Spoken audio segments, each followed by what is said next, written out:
8:23 de la mañana está con nosotros Massimiliano Bondurri, founder and CEO de SGMC Capital. Massimiliano, good morning. Good morning. What do you think about Ukraine crisis and this principle of the agreement between Biden and Putin? Well, clearly the situation is very fluid. It's going to be difficult to really find out what is going to be happening until it actually does. We're talking about something extremely political, extremely high level, and therefore markets are going to continue being exposed to very high headlines risk, where one day looks like an invasion could be imminent, and another day looks like actually some progress is being made in the talks front. The situation is going to be here with us for a while, and frankly, it is hard to, as of now, see which way it is going to go, because these are talks which, again, are extremely political and extremely high level.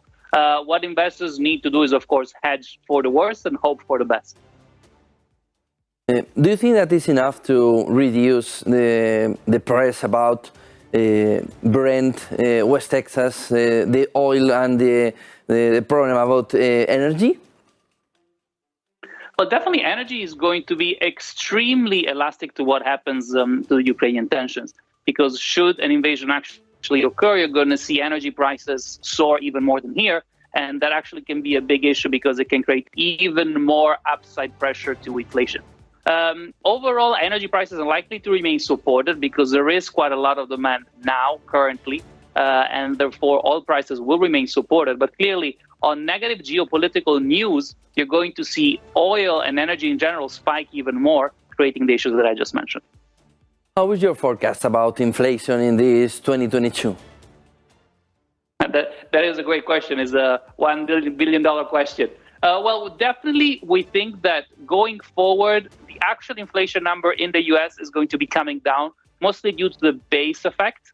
So the base years on which inflation is going to be calculated are going to be higher. So just mathematically, that should come down. Therefore, we think that we have probably seen the peak of inflation, but inflation is not going to go down back to the 2-3% that the Fed is comfortable with. It's going to remain high, definitely higher to where the Fed would like it to be. Therefore, inflation will remain an issue, but should come down from the previous number that we have seen. Of course, that is assuming that there is no big escalation with respect to the Ukrainian-Russia situation, which we just discussed, because if energy prices actually do spike up further, then you might see inflation being much more stickier than what the market currently expects.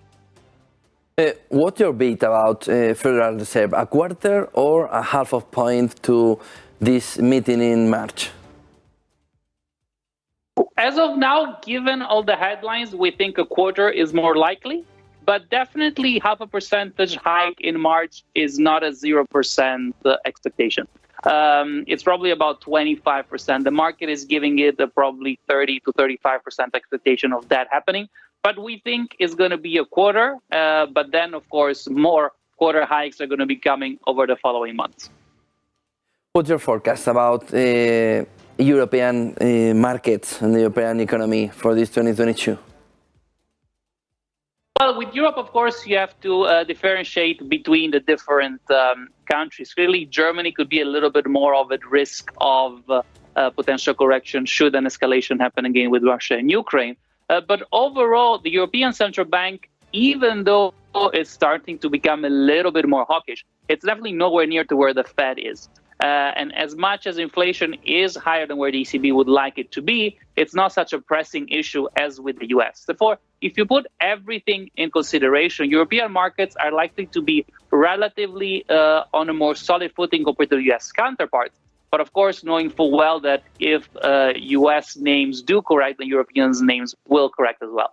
And again, keep in mind that there's quite a bit of volatility is going to be there, is going to remain going forward. And a lot will depend, again, on how these geopolitical tensions are going to play themselves out over the coming weeks and months. What's your opinion about company results in this beginning of the year? So far, we have seen actually very good results. So most of the companies have surprised to the upwards with some exceptions. And of course, the exceptions have been severely hit by the market. But more than the results of the last quarter, it's interesting to look at the forecasts. Therefore, if we look at the forecasts, those kind of expectations have probably not always been in line and in par with respect to what the market was expecting. And therefore, that's why you've seen a little bit of a correction. But overall, otherwise, companies are solid as of now. Margins are remaining relatively healthy.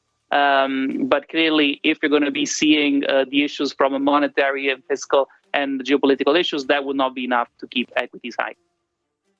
Thank you very much, Massimiliano Bondurri, founder and CEO de SGMC Capital. Good day, good business. Thanks, you too.